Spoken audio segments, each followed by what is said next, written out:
കോവിഡിൻ്റെ സമയത്ത് ഞാനൊരു ഹെൽത്ത് ഇൻസ്പെക്ടറായി ജോലി ചെയ്തിരുന്നു.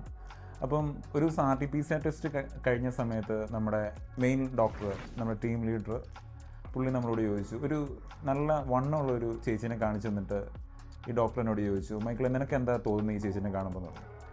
അപ്പം ഞാൻ ആ സമയത്ത് എല്ലാ ദിവസവും വർക്കൗട്ട് ചെയ്തുകൊണ്ടിരുന്ന ഒരാളാണ്. അപ്പം ഞാൻ പറഞ്ഞു, അവർ നന്നായിട്ട് ആഹാരം, കൃത്യമായിട്ടൊരു ഡയറ്റ് ഫുഡ് കഴിക്കുകയും നന്നായിട്ട് വെള്ളം കുടിക്കുകയും എല്ലാ ദിവസവും വ്യായാമം, എക്സസൈസൊക്കെ ചെയ്യുവാണെങ്കിൽ അവർക്ക് അവരുടെ വെയിറ്റ് കുറച്ച് അവർക്ക് കൂടുതൽ ഹെൽത്തി ആയിട്ടൊരു ജീവിതത്തിലേക്ക് കടന്നു വരാമെന്ന് ഞാൻ പുള്ളിയോട് പറഞ്ഞു. ഇതേ ചോദ്യം നമ്മുടെ ഒരു റെസ്റ്റോറൻറ്റ് ഓണറോട് ഞാൻ ചോദിച്ചു.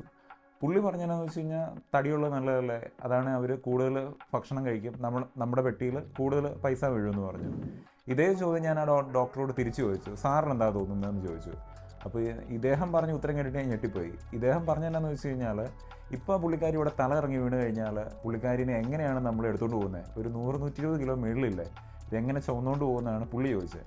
അതായത് ഒരേ സാഹചര്യമാണെങ്കിലും ഒരേ കാര്യമാണെങ്കിലും നമ്മുടെ അഭിപ്രായങ്ങളും നമ്മുടെ ഇതെല്ലാം മാറിക്കൊണ്ടിരിക്കും. നമ്മുടെ ജോലിനെ ആശ്രയിച്ചിരിക്കും, നമ്മുടെ ബിസിനസ്സിനെ ആശ്രയിച്ചിരിക്കും, നമ്മുടെ ലൈഫ് സ്റ്റൈലിനെ ആശ്രയിച്ചിരിക്കും. അങ്ങനെ നമ്മുടെ ഓരോ അഭിപ്രായങ്ങളും മാറിക്കൊണ്ടിരിക്കും. അപ്പോൾ നമ്മുടെ ജീവിതത്തിൽ നടക്കുന്ന എല്ലാ കാര്യങ്ങൾക്കും എല്ലാവരോടും അഭിപ്രായം ചോദിക്കാൻ പോകരുത്. ഓരോരുത്തരുടെ അഭിപ്രായം അവരവരുടെ സർക്കംസ്റ്റൻസസ് അനുസരിച്ച്, അവരവരുടെ സാഹചര്യങ്ങളനുസരിച്ച് മാറിക്കൊണ്ടിരിക്കും.